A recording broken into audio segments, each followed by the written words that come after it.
Hello and welcome back to the MMA Split podcast. I'm Matt.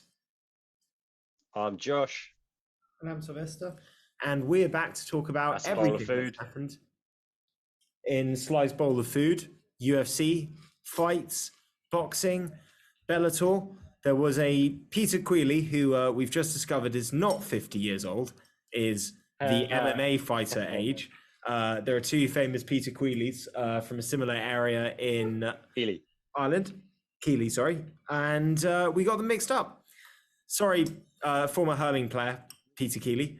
I'm sure you are a tough guy, but you were not fighting for the Bellator lightweight title last night. 36-year-old Peter Keeley was.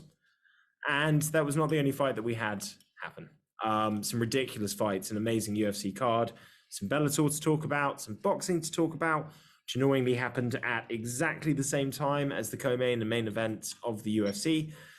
Wait, have you guys seen the shot of Dana during, I guess it's during Whaley and Nama Yunus's fight? He's got the boxing on his monitor. Yeah, does not surprise me. Yeah, he was watching Canelo instead. Wow. It doesn't surprise me. They fucked themselves by having both events happen at the same time. I know it's always tricky because nobody wants to be the one that concedes, but I don't think that was sensible. It'll be interesting to see what the pay-per-view numbers are when they come out, because somebody didn't do as well as they were hoping. But boxing, yeah, I don't know. Well, obviously, hang on. Do you mean it's shit because you kind of feel like every Canelo fight is somewhat uncompetitive since Triple G?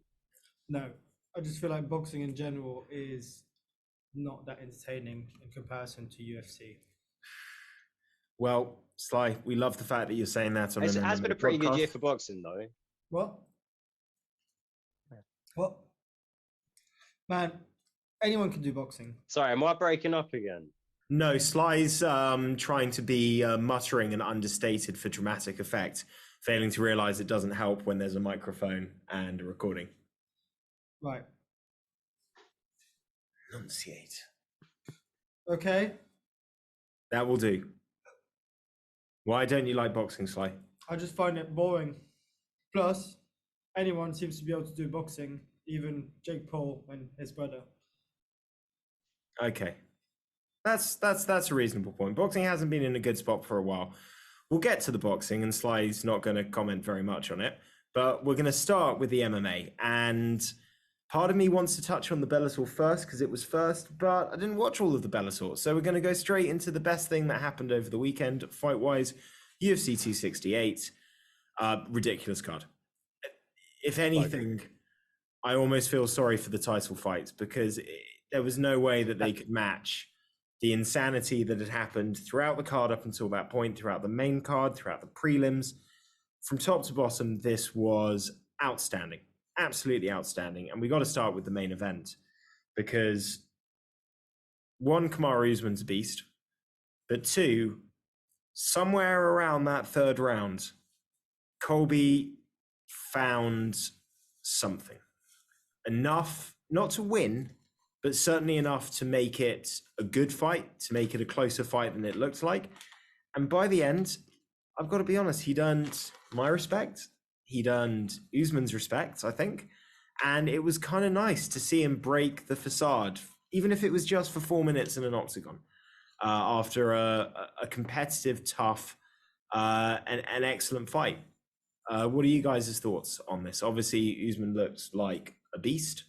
He's always a beast. He's the number one pound-for-pound best fighter in the world in mixed martial arts. Fuck me, Colby hung in there for all 5 rounds. Yeah, Colby did really well. I thought he had a good game plan, you know. So go ahead. No, so he kind of froze it at the same time. Yeah, I think. Sorry, buddy. No, go ahead.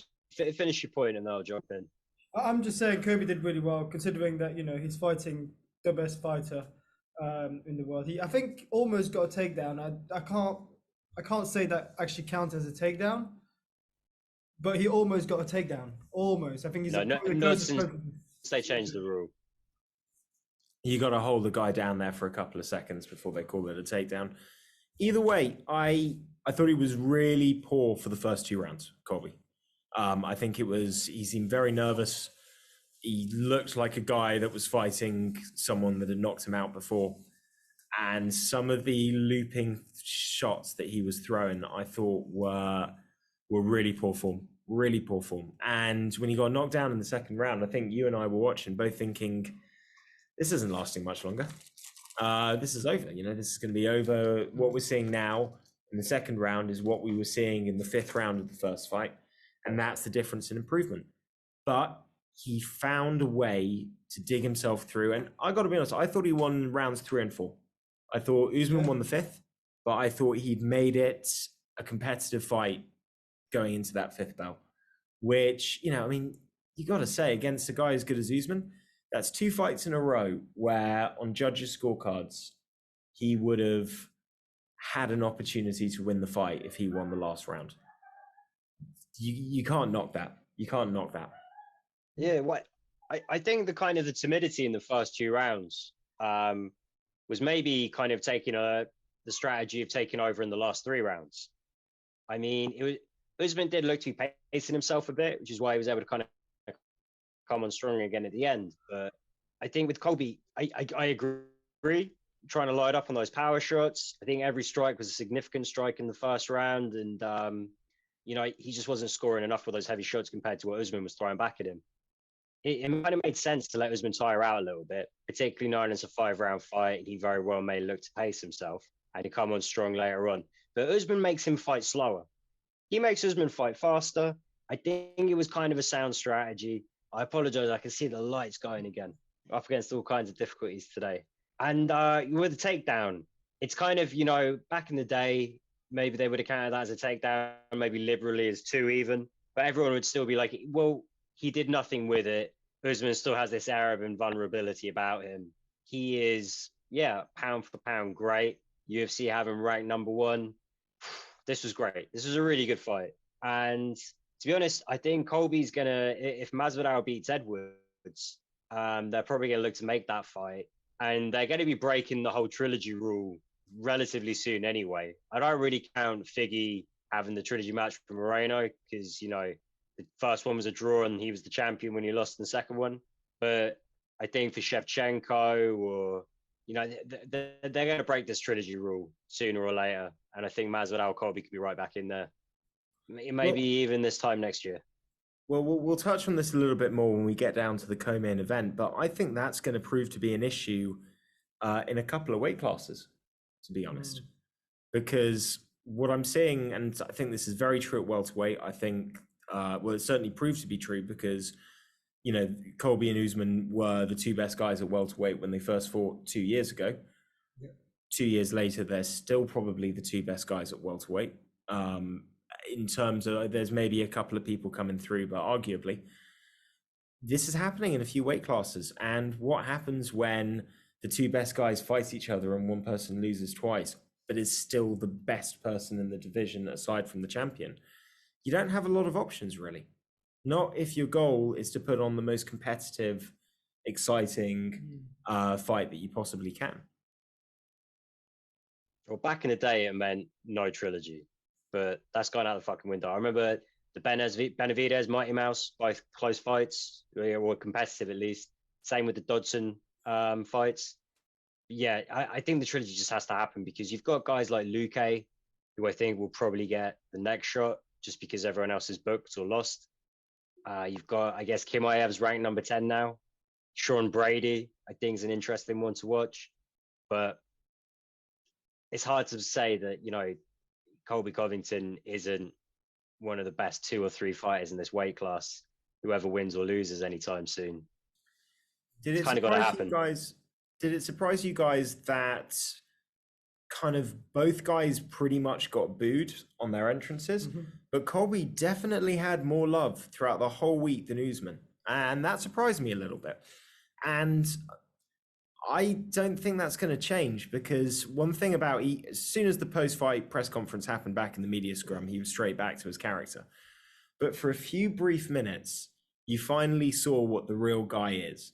And even when he was doing his Octagon post-fight speech where he said, love me or hate me, I love you guys, thanks for all the support. Like, I don't know, it's kind of, I'm not saying it's changed my opinion, but I don't have nearly as much disdain for him after that, mixed in with the fact that I respect any guy that puts on a performance like that in the Octagon. And I don't know, I think, like you say, I think there's great fights for him. I think he's younger than Usman. Usman's 34, I want to say. Maybe 35 with fucked up knees. Around there. You know, there is a position where you can outlast, even if you don't get a trilogy fight, you can outlast this guy a little bit. You're younger. He's not going to be there forever. You are stylistically well matched up to fight a lot of the other guys. I think Gilbert Burns is the only one that I'd look at and say that's a real tricky, you know what I mean? You make mistakes, you go in for sloppy takedowns, you get in bad positions on the ground. He's that guy that will just snatch something up if you go into that territory and you don't have the knockout power to kind of keep him and reach and all the rest to kind of keep him at bay like Usman did. But I think Stephen Wonderboy Thompson would be a great fight, really interesting. I probably think Colby might have enough to do that. Obviously, the Masvidal fight, the Leon Edwards fight, the Chimaev fight, the Sean Brady fight. Once you get further down the road, Vicente Luque, if he doesn't fight for the title next. Lots of opportunity. And for Usman, I don't know, man. I'm not surprised he's talking about wanting to box Canelo for a bunch of money. Because, I mean, he's beaten pretty much everybody else. I mean, he'd probably beat him on the pay-per-view numbers as well. Yeah, probably. But yeah, because I'm thinking, I mean, even if he fights Leon Edwards, that's a rematch. Has he fought Luque before? No, they he got a bad leg. They used to be teammates before he left. Oh crap! It's so right, I've disconnected everything I possibly can. Yeah, they both used to train at Black Zillions. I don't know. I can't remember if Usman left before it became Sanford MMA, or I guess it was Hard Knocks maybe at the time. But yeah, they came in through the same season of the Ultimate Fighter when they did Gym versus Gym. It would have taken a lot for them to fight before. You know, as far as I'm aware, the only ex-teammate he's fought has been Gilbert Burns. Okay. And yeah, I guess there's no reason not to do it with Luque, but yeah, they've definitely not fought before. Definitely would have trained and sparred together a lot, though. Yeah. So, you know, that and Thompson are the only fights in that top 5 that he hasn't already beaten pretty comfortably. So, and one of those issues with those two guys is they're not necessarily quite securing that absolute definite number 1 contender spot. So he's in a tricky position apart from just keep winning. What I did think, I saw Weasel MMA made a very good point about this, where he said, whatever you think of Usman, you can't say that he's the middleweight GOAT, which is kind of becoming a bit of a narrative.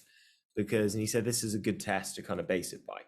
If Usman loses his next fight, and then the one afterwards, would you still say that he's the best welterweight of all time? Because this is the mistake people made with Woodley, is they started calling him that until he loses 2 fights in a row, and then it shatters the whole kind of interpretation. Whereas... Did anyone believe that about Woodley, though? No, but Joe Rogan did a hell of a job trying to sell that fucking narrative.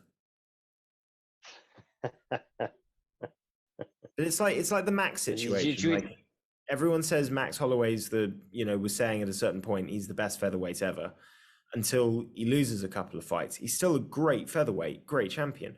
But suddenly people kind of go, actually looking back now, you can't really match what Aldo's done that hasn't been beaten yet in the division. Whereas Aldo can have losses and it doesn't take away from the fact that he's created a GOAT status in that weight class. Anderson Silva lost loads of his last few fights. Most people still think of him as the middleweight GOAT. So I don't think Usman's in that camp yet, but he's probably only about 3 or 4 defenses away from getting it. I mean, if he beats Anderson Silva's 16 fights in a row, then you do make arguments. So who are they? I think this guy could challenge Mighty Mouse's title defense record. I don't think there is like, because that's like 4 years, man. That's fighting till you're 39, 40. if he could rack up the fights quick enough, though, I can buy into the idea that this guy is going to be one of the all-time greats in this division. He just looks so great. I mean, Jesus Christ. Back when he really was just a lay and pray, top-heavy wrestling threat, you still didn't pick anyone to beat him. It didn't matter who he was going up against. You were just like, well, stylistically, it's bad for them because he's just hella strong. But now that he's like opened up his his stand-up, his footwork, his hands are quite nice. His jab is lovely. Just, I really think this guy is too much of a problem for mortal men at that weight. I just don't know who I'd really pick to beat him anytime soon. I mean, Hamzat's the guy, isn't it? That's the guy that you look at coming through that you think... He's the question mark. He's the question. Yeah, he's the question mark. Johnny Walker was a question mark. We haven't seen enough of him. Yeah. Yeah. Our audience viewers will notice that there is a bit of a lag. We've had a few tech issues before we started recording, but bear with us. We're making the most of it. And good thing is Josh is very good at sort of understanding the timings. It's just a few times where I'll pass it off to him. There might be an extra slight delay before he realizes it's his time to talk. So forgive us for that. Hopefully it's fixed for the next show. And I think that's a good segue to drop down to the co-main event. Yeah, man. This was fucking close. I really had this one so close. Would either of you had a problem with it going to Whaley? Probably not. And I'll be honest, after the first 3 rounds, I thought that Whaley probably might have edged all 3 at the time. When Rose won the last 2 rounds more decisively, I kind of looked back, and the comparison I sort of made to Sly was this feels a little bit like it's going to be a Sandhagen-Dillashaw situation, where you've got one girl in this case, that's narrowly by an absolute hair, maybe won 3 rounds, but the other person has got 2 100% in the bank, no question about it. There's always that likelihood that you can do the squint. Judges will see one of those close rounds in a different direction. And that's what happened. Since that thought, another shout out to Weasel MMA. He did a breakdown of it and actually re-watched and broke down in slow motion what strikes landed and what happened in the first and second rounds. And he says its second round's pretty definitive for Rose. She landed the better strikes. She definitely had the best round. And in fact, round 1, although he thought was Whaley, you could make a strong argument either way. So he's like, even the 4-1 card isn't unseeable. Yeah. So actually, it changed my opinion. I think Rose was the worthy winner. Man, I had it 3-0 to Whaley, but I haven't gone back and rewatched it. I really loved what Rose was doing early on, though. Ending all those combinations with a leg kick. Kind of left herself open to get countered, but she was kind of trading 3 for 1, 5 for 2, kind of keeping busy. These guys just really went at it. This was a great fight. Whaley was excellent. She was much improved. She had a really good game plan. She didn't chase Rose, and I think that was the really key thing. She kept forcing Rose to be the aggressor, and that's how she was able to kind of really have success with what she was doing. But to be honest, in the end of the day, it's mixed martial arts. And I think what this came down to is kind of what we touched on in the pick show, which is Rose was able to realize in that 4th round, it's not that I'm not having some success with the striking, but overall, this isn't necessarily looking like it's working the way I want it to. And it's giving her an opportunity to take this fight. But if I get top control, that's it. Yeah. She's unable to get off from me. And she kind of saw that a little bit in the 2nd round when she landed the takedown, but only had a few seconds to work. She was able to kind of realize that and establish that in the 4th round. And then 5th round, just straight away, first opening she had, bang. And listen, it was even in that situation, Whaley was doing everything she could to get up. Both girls' use of the bicycle up kicks when the opponent was trying to put pressure was really inventive. Rose obviously landed. Whaley wasn't able to land one. And it was just a dogged, scrappy fight. I mean, this is Rose's career so far. She wins the title in spectacular fashion, and then she has to dig deep and show she's got the heart of a champ to beat the to win the rematch. She's done it twice now. Will they be just rematching each other, do you reckon, or someone else actually going to come and fight? Well, Carla Esparza's right there. Dana White has said that he doesn't like fighters that wait and that he's not going to give her a title shot. But I don't know. I think he's kind of got to. The only other contenders are Joanna, who's got back 2 defeats to Rose, Marina Rodriguez, who's got a Marina Rodriguez, say it properly, who's got a defeat to Carla Esparza, and Yan Xiaonan, who also has a defeat to Carla Esparza. For me, there's only one way that you play this. Rose fights Carla, let your champ get that win back, make her record look all nice and peachy, defeats avenged. Only ones that would stand out would be Carolina and Tisha Torres. And who knows, maybe you're going to get a chance in a couple of fights to get that Tisha Torres one back. But it's a storyline you can sell. And what this means is you can then take Joanna and Whaley Zhang and make them fight each other again. And if the winner of that fight wins in anything close to as spectacular a fight as their first fight, even with 2 defeats to Rose, you could make the argument. 100%. Just done your job for you, Dana. Just watch our podcast and you've got this all mapped out. But this is the division where it's going to get to that point. Either Joanna or Whaley are going to have 2 defeats to Rose. Rose is probably still going to be champ, and you're going to have to make that fight.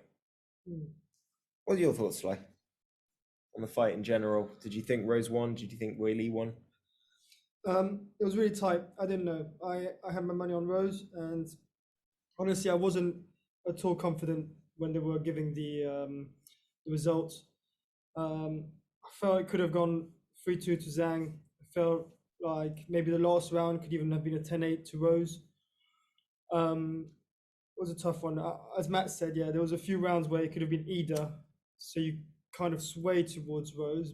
But all in all, I just really enjoyed the fight. I just enjoyed the fight. It was a competitive fight. It was really even on the stand-up. As Matt mentioned, it was really nice to see Rose technically go for the takedown, get her on top position, and control the fight. I think that Lee is going to go home and she's going to be really pissed off that she can't get up from the floor, and she's going to be training hard that she never gets in that position again. Well, she wants to work on that. Don't leave home. Stay in America and keep training with Triple C. Yeah, that's going to shore up your wrestling game, no doubt. However good this fight was, it was a very technical, dogged fight that just had the misfortune of having to follow the 3 fights that happened before it and the card that happened before it. Frankie Edgar versus Marlon Vera. I'm just going to put it out there. He might have been finished in 3 or 4 more strikes. That might have been the ending sequence. It's Frankie Edgar, man. He deserved the chance to get up from that headshot, from that head kick. Yeah, I think that got stopped way too quick. Yeah, I'm okay with it. He's taken a lot of cerebral damage in his career. He was finished. Have you guys seen the photo of the head kick? Yeah, I mean, it's gloriously landed. Obviously, photos can record for. Yeah, his face is jolting back so fast that it's almost like a cartoon. Not all of his features can catch up. His skin's kind of pulled back a bit. Oh, it's nasty. This is the way the sport's going. You're going to get finishes. Refs stepping in for finishes like this, and I'm okay with it. I think they refed him like he was a 40-year-old man who's taken a lot of damage, and I can understand that.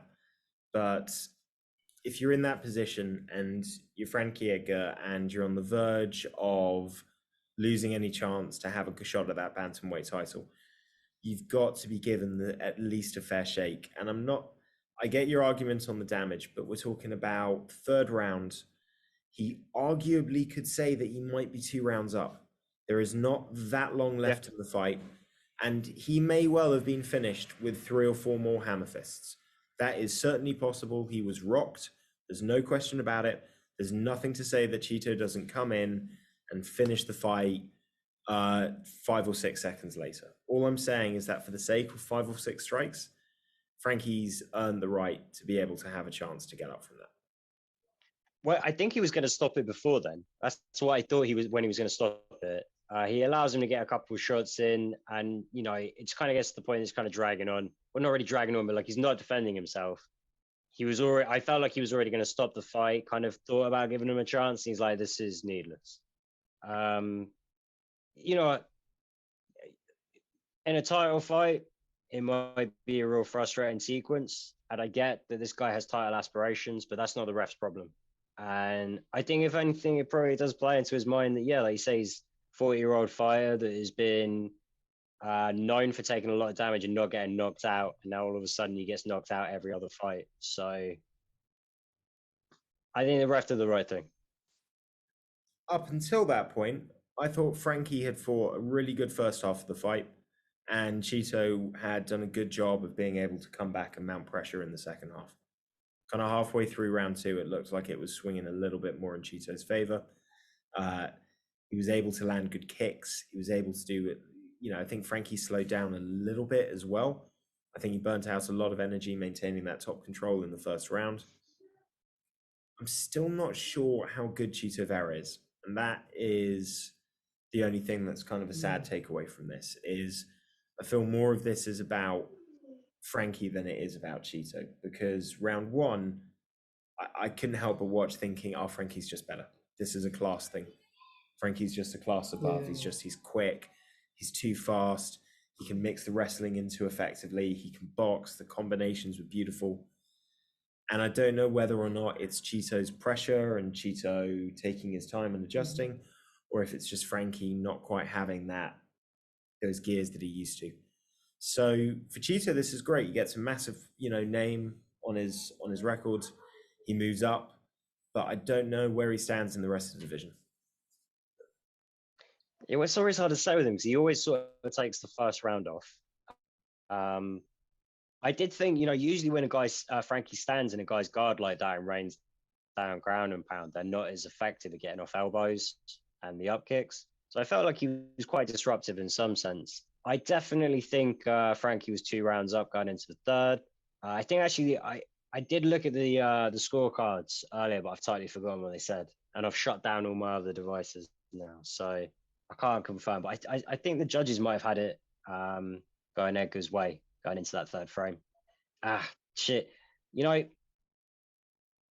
Chito can only beat who they put in front of him. I think the Davey Graham one showed me that he's definitely better than I was giving him credit for. But yeah, I really don't know how he stacks up against the top guys in this division. I don't know if he'll ever really be anything more than a gatekeeper. But I would be excited to find out. And I think he should get a really big fight next. I agree with that. I think we can all agree with that. Yeah. Okay, let's talk about the madness. Because for about 30 minutes, shit went out the fucking window. Shane Burgos and Billy Quarantillo had a fight that on any other card is the best fight, hands down. It was on this card, so unfortunately it was the second best fight of the night. Fuck me. I mean, one, Shane Burgos is a madman. I mean, just an absolute fucking madman. His face looked so bad after round 1. You just didn't think that he was going to make it through. And then he just starts putting the pressure on. And then Billy Quarantillo takes an absolute fucking Munchausen in that third round. Starts, he still has a bit of offense in the second round, but both guys just leaving it all in there. Massive win for Shane Burgos. He hadn't won in 2 years. I didn't realize it had been that long, but he's obviously had 2 brutal fights that he's kind of come to the losing end of. So I was glad to see him get the win. And I think Billy Quarantillo hasn't had that type of fight yet.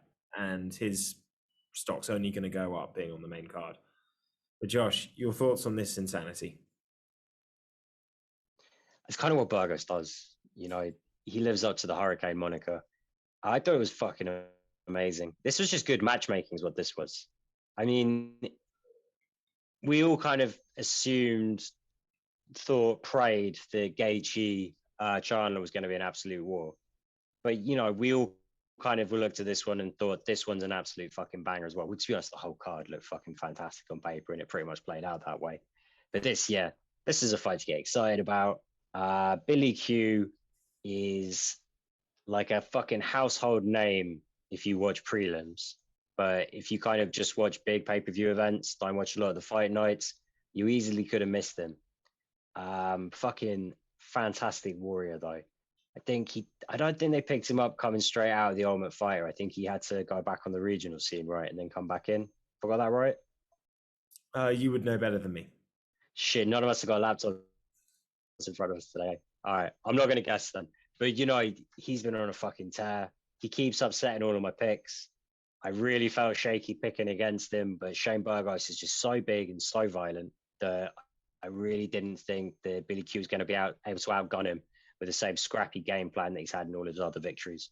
Shane Burgos, there's only so far he'll ever go, but he is fucking fun to watch. No question about that. Right, let's do this. Gaethje and Chandler delivered, war. They went at each other like they'd fucked each other's wives. It's so funny saying it and then hearing you react 3 seconds later. Yeah, I can bet. Man, it was fucking crazy. But what was amazing about it, it wasn't that close. It wasn't that close. But what was amazing is that it went the full fucking distance. And that Michael Chandler would not fucking go away for 15 minutes. It's hard not to love that guy. So hard not to love him. Did you guys hear what he said or was saying to the fans as he left? What? The Octagon. Are you not entertained? Are you not entertained? He lost. He's so fucking cheesy. I kind of love it. And he's got that energy. It's fucking brilliant.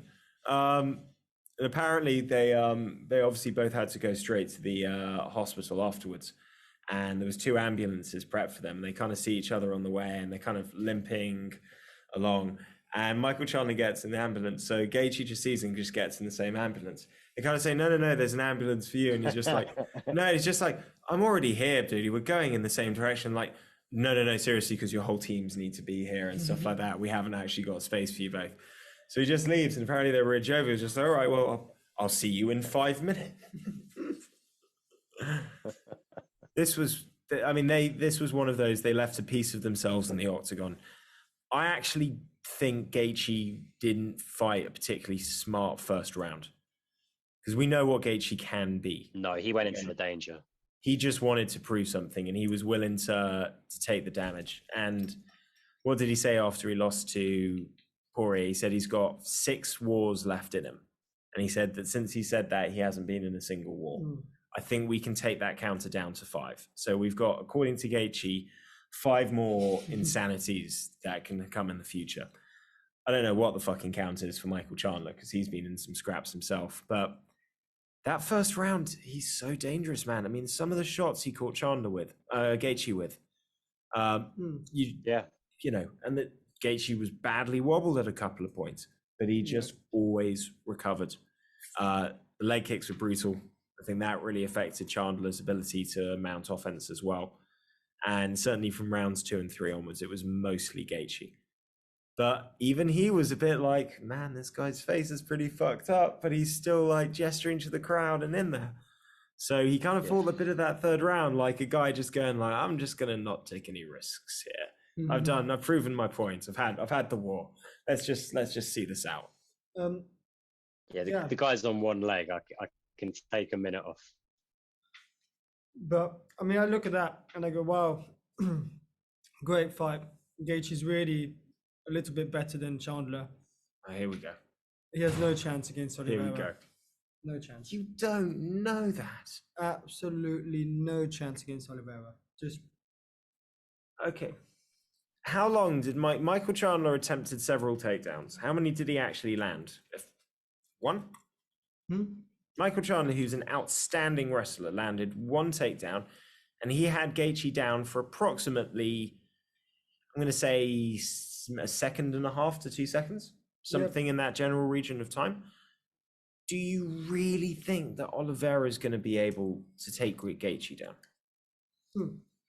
No, but he's not going to take his leg kicks. I think Gaethje won't get that many leg kicks on Oliveira. Okay, but Gaethje still has punches. Hmm. How quickly did Oliveira fall to the ground when Michael Chandler punched him? Yeah, but that's a Chandler punch.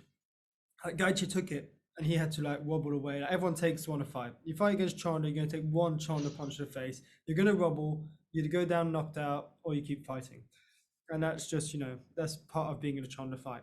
The bus hits you once per fight. Yeah. Like, I'm just saying, Gaethje's an unbelievable boxer. But Gaethje's not a bus. Gaethje is a car, but he's many cars that hit you one after the other in quick succession, which ends up feeling a lot worse than the one bus that hits you. Don't worry, Oliveira's a great driver. Well, the thing I think about that matchup is Gaethje likes to step in for the low kick. He likes to be almost hip to hip with him, and he likes to do it at the end of combinations quite often. Same as Trevor Wittman, but against Oliveira, because he's got very sharp hands, you're gonna walk into that check hook, and if you don't, you are kind of constantly walking in and kind of giving him the opportunity to take well-timed double legs. So I think it's interesting. I don't know if he'd be able to hold him down.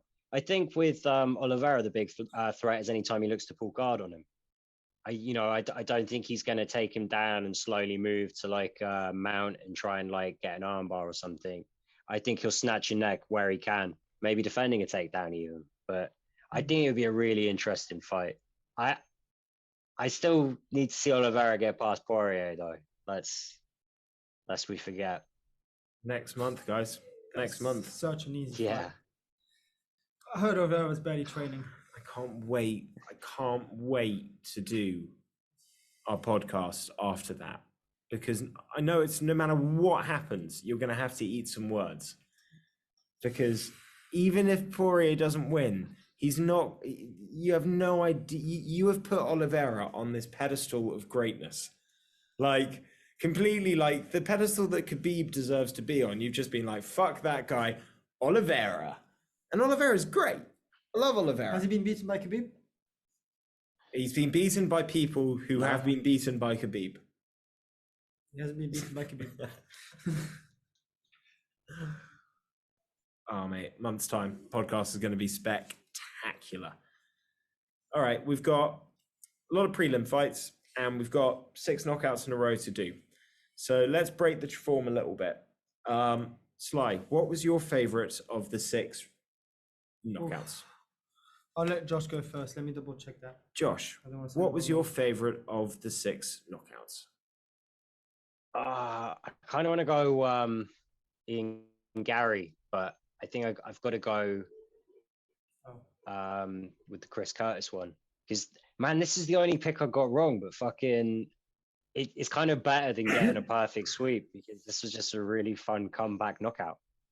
We all picked Phil. This fucking cocky prick did pick Curtis. You and me picked Hawes, thinking he was going to demolish him. Certainly looked it was going to go that way, and then all of a sudden, no. It was just. I think he hurt him. I don't think he caught him with the liver or anything on the knee on the way down. I think he just hurt him that bad on the first shot. But yeah, that was my favorite knockout of the night. Yeah. The favorite knockout of the prelims. Sick knockout. I have to say, Chris Curtis was just defending until then. I think that's his third hit on which he knocked him out. Oh, he was losing every second of that fight until he landed that shot. He was blocking a lot of what was coming, but he was just taking it. But no, favorite knockout by miles, Chris Barnett. Don't know if you've seen it, Josh. Early prelims. Oh wait, hang on. Yeah, sorry. Oh, that was on the early prelims. So I thought we were maybe cutting them up. No, I said just we can go. We're going to go through all 6, but I thought break the form. Just talk about your favorite of the knockouts. Okay. All right. Yeah, my bad. Sly's right. Chris Barnett with whatever that was so sick. That was everything was sick about that guy. his dancing. I mean, that guy's moves on the way to the fucking octagon were ridiculous. I mean, he was just so fired up. And then the first round, he didn't really do anything. And then all of a sudden, you could tell his coaches were just like, come on, buddy, let's get the kicks out. And then he threw a couple of other spinning kicks beforehand. But when he landed that wheel kick and then did the fucking roly-poly fucking cannonball butt slam at the end to celebrate, it's the last thing I expected to see from a guy who is as wide as he is tall. 5'9", 264. Fuck off. I mean, he's like a character from a manga. You know, when like the anime hero has to go like learn and they just find some like old fat drunk dude who seems useless, but he's actually the old master and knows all the shit. No, definitely. When he did that spinning hook kick, as his hand just glided across the canvas, I swear I saw anime style ripples disturbing lily pads on a lake. Like, and my God, he gave Jean Vellante more love than I think that man's ever had in his entire UFC career. Well, the fans weren't going to do it by themselves. Someone had to get him going. I'm glad he did the right thing. It was the perfect ending. My God, Jean Vellante was fucking out of shape for this one. I mean, he was fat when he fought Morris Green, but this was bloated fat. This was like I've just done like an 8-pint session at the pub and there's just too much liquid in my body. Yeah. I made my thoughts on Vellante pretty clear in the big show. I'm not going to pile in after he gets KO'd like that, you know. Later, pal.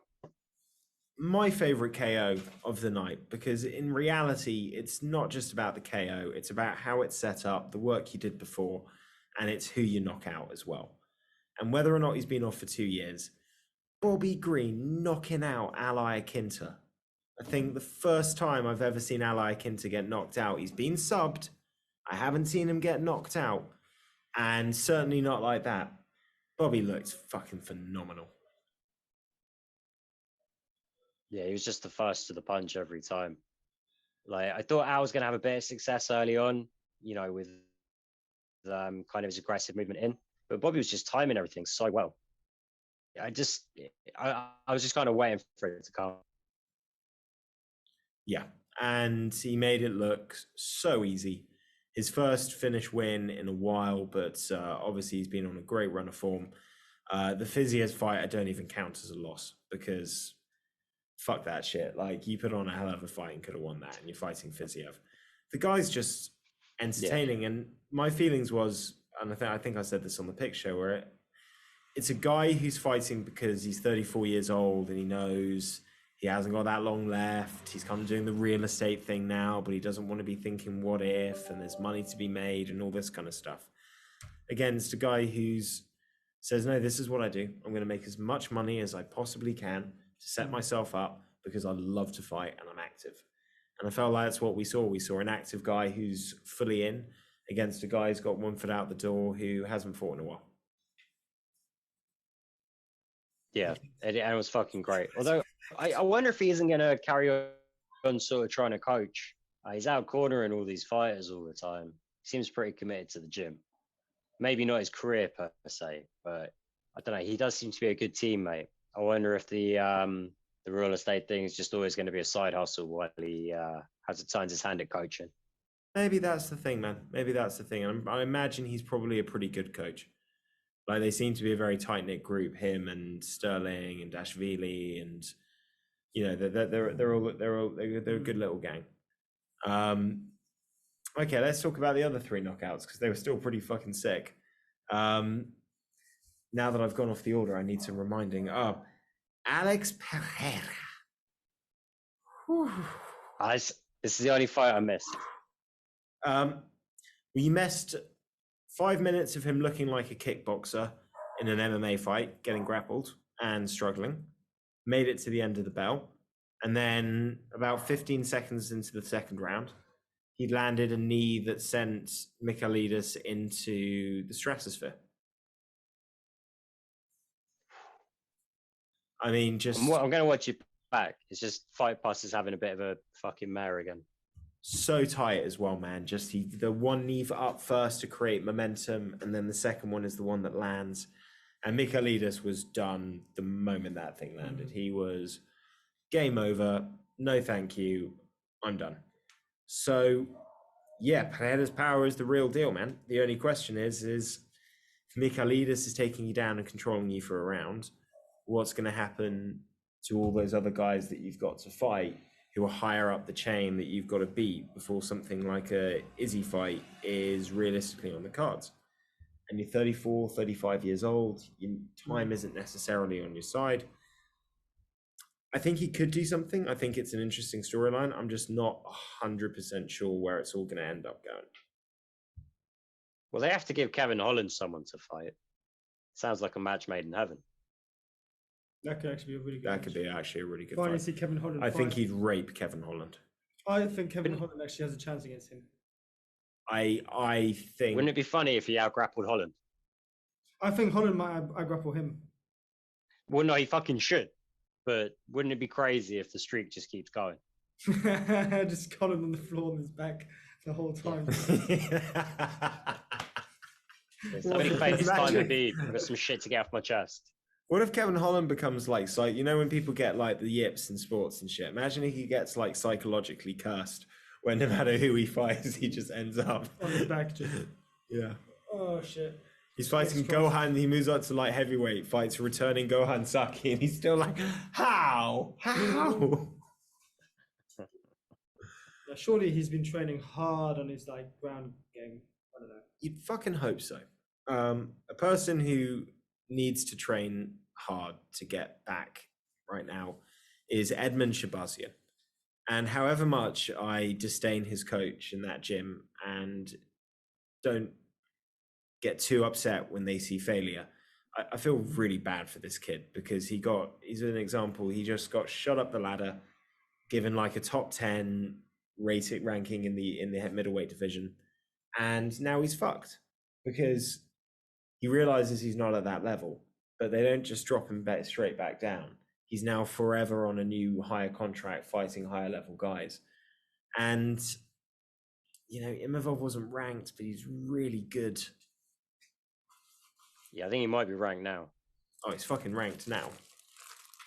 But yeah, this is a problem, man. I don't really know where he goes from here because now it's 3 in a row.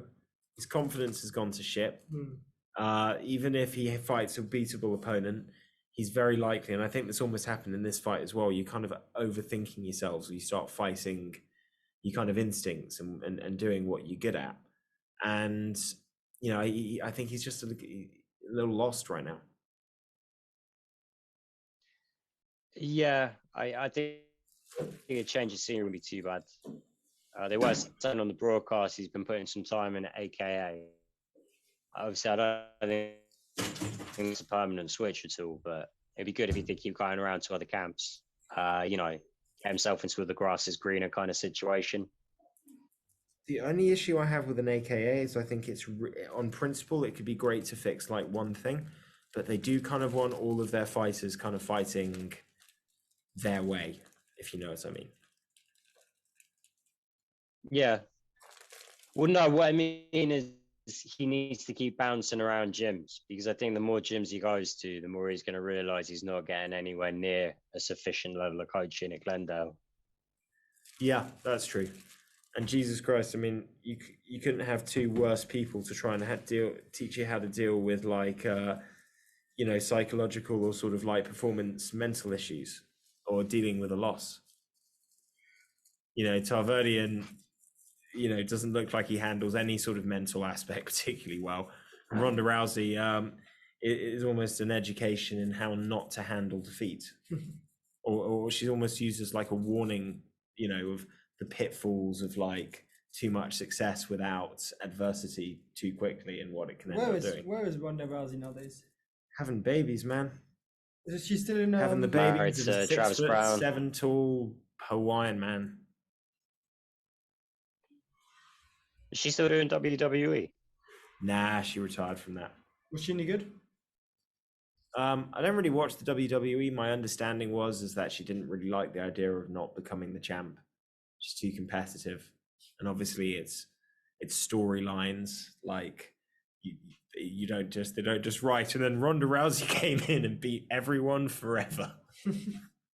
So I don't think it was her scene, man. And to be honest, I think it can get pitched as this idea of like, oh, ex-fighters do something easy like WWE. Those guys get fucking destroyed. It might not be real, but their bodies get absolutely annihilated. It's a lot of work. I think she maybe just realized it's not worth the money. I'm rich. I don't need this shit.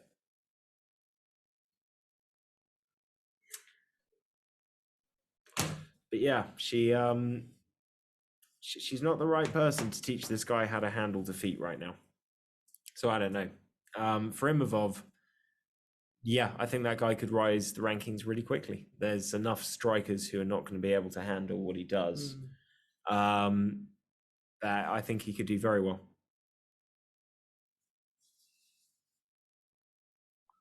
Yeah, so I'm trying not to talk too much because the lag's getting really bad at the moment, I've noticed. But yeah, man, Imavov's got quite a sweet spot of an all-round kind of set where he's going to be able to out-grapple better strikers, generally speaking. And he's got a good shot at knocking out grapplers. So has anyone looked up the rankings today? The only one I saw that Chimaev came in at 10 at welterweight, but I forgot to look up changes at middleweight. They usually do us on Tuesday. It's done. Well, actually, unless they threw Chimaev in at 10 before the event, which, let's be honest, isn't beyond what they would do. Well, Chimaev fought last week. Yeah, sorry. It's probably the lag. That's whose fault that is. That's how far he is behind. I don't know why I typed like that. Yeah. He thinks we're doing the pick show right now. Yeah, but he saved it at the end with a good lag joke. Final thing of these knockouts, Iangary. Wasn't looking good for him at first, but when he landed sweet. Yeah. Do you think he's the real deal? Do you think he's got the right attitude? Obviously, there's the whole thing with his coaches. He made a very big point of saying he won a world title with no coaches in his corner, and there is something to that. But where's your opinion on this? Who do you think the blame is at? I got no idea because I really don't know anything more about it. I thought he was going to address it in the post-fight speech. Hopefully, him or his missus kind of let some more stuff go in the coming weeks, just so I know because I'm a nosy bugger. But yeah, Iangary, I'm excited to see him in the UFC. I think he can do some exciting things. But I'm nowhere near as excited about Iangary as I was, say, Paddy Pimblett making his debut. I don't think Paddy Pimblett's going to go out and set the world on fire, absolutely tear through the lightweight division. I just think Paddy Pimblett's going to be a really fun fighter who could potentially be a top 5 fighter if he keeps on developing the way he does. Iangary is fucking huge for welterweight. He could be quite a nice striker when things are going his way. He's got the size and a little bit of the grappling that he can be effective on the mat. But yeah, he's only 23. Who knows? But from what I've seen of Iangary, I just think, this guy tore through Cage Warriors. That's, not unimpressive, but it doesn't tell me that he's going to do well in the UFC necessarily. And I thought he looked not wooden or anything, but maybe like step behind at times, maybe jitters, maybe just making that debut. But how did you guys feel his performance went? Very underwhelming until he knocked the guy out. Yeah. Solid last 3 seconds. This is always the issue with Cage Warriors, guys, is I think some really good fighters come from there, but the more fighters I see come from Cage Warriors struggle, early on in the UFC. And the fact that a lot of them also seem to very quickly look for American coaching when they get over here as well does make me worry about what the level is. I think the guys come through with a lot of hype. That tends to get drowned out quite quickly a lot of the time, or the brakes get put on quite quickly. There are a few guys that have looked excellent coming through, of course. But with Gary, I like I like the way he carries himself. Like, you know, there's a confidence to him, but at the same time, he's not, to use your Paddy Pimblett reference, and obviously he's a little bit younger, but he's not saying, I'm the boy, I'm the cash cow, I'm the guy, co-main event, do an event in England, I'm going to tear the roof off. He's saying, I'm 23 years old and I've got loads to learn. And I think he's training at, is it ATT he's training at? No, Sanford. Sanford, that's the one, Sanford. You know, he's only going to improve. I mean, the quality of guys he's going to have to train with, spar with, work with, learn from.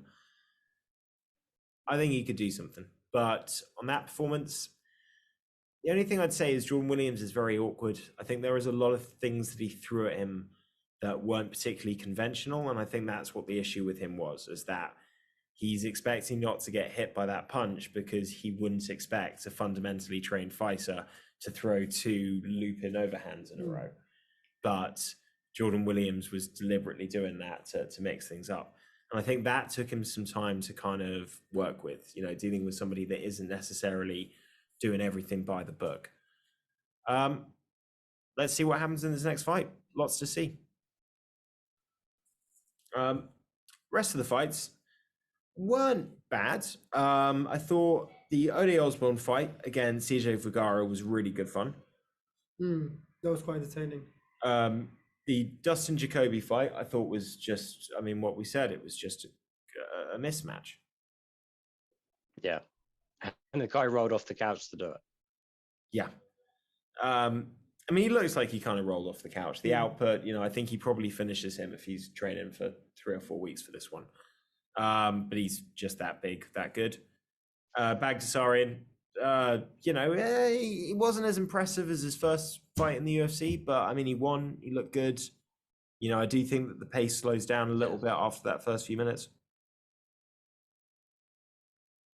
Yeah, definitely. But I think crucially for him, it's one more appearance under his belt. You got a street guy within the company now. I think the guy can still be a bit exciting, but you know, I'm picking him in the prelim fights. They start kind of shooting him up there. I'm a lot less certain. Agreed. And yeah, I'd say this card is right up there. I'd say probably just a tinge better than UFC 267, although I don't think that... Actually, this is a good question, actually. Let's bring this up. If I was to say that we've got if I was to put out 5 contenders for Fight of the Year, and so far you'd say we've got Sandhagen versus Dillashaw, Gaethje versus Chandler, Sandhagen versus Jan. What else has been fights? Marvin Vettori versus Paulo Costa. And fuck it, we'll chuck Shane Burgos and Quarantillo into this as well. What would you say is the fight of the year so far? Oh, Chandler against... well, maybe it's because it's most fresh in my memory. The recent Chandler fight. Definitely. It was pretty good.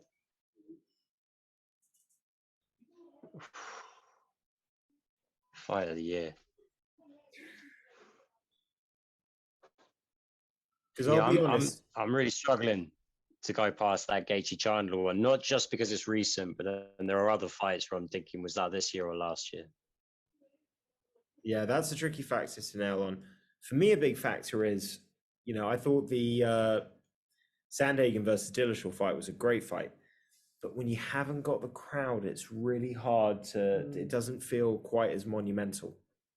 You know, I can still appreciate the fights, but when it's coming down and you've got one fight, the crowd's roaring and screaming, and every time somebody lands a punch, you're getting a reaction. And then the other fights, it's just complete silence. It's really hard to get the same kind of gauge. I'd say, yeah, I think Gaethje Chandler is probably it so far. But that Jan Sandhagen fight last week was fucking stunning as well. I think technically that's the best fight of the year. Technically, in terms of technique shown. But in terms of violence, 100% Gaethje Chandler. There are a few other things to talk about, guys, but we've got this lag and it's a little bit annoying. So I was thinking, do you want to add on Bellator and the news and all that kind of stuff onto the pick show later in the week? And then we can deliver a better show to our 15 viewers a week. Yeah. All right. Bye, Dave. Bye, Dave. Bye, Laurie. Laurie. Bye, Chito.